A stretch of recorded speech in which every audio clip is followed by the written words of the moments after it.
দর্শক, রাজধানীর কেন্দ্রীয় শহীদ মিনারে এনসিপির সমাবেশ চলছে। আমরা সরাসরি চলে যাচ্ছি সেখানে।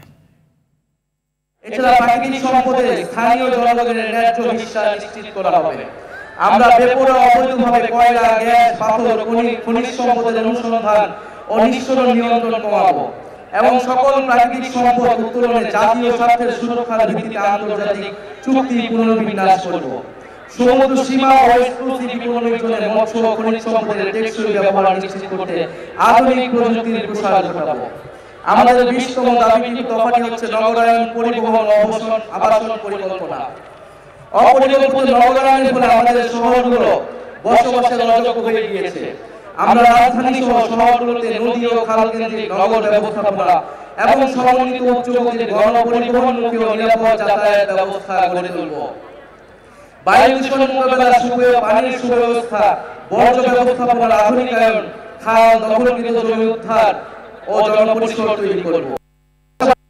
মধ্যবিত্তদের জন্য ভর্তুকিযুক্ত সামাজিক আবাসন, এলাকাভিত্তিক বাড়ি ভাড়া নীতি কাঠামো তৈরির মাধ্যমে শহরগুলো সব শ্রেণী পেশার মানুষকে বসবাসযোগ্য করে তুলতে হবে। দর্শক, এনসিপির সমাবেশের নাহিদ ইসলামের বক্তব্যের অংশবিশেষ দেখছিলাম।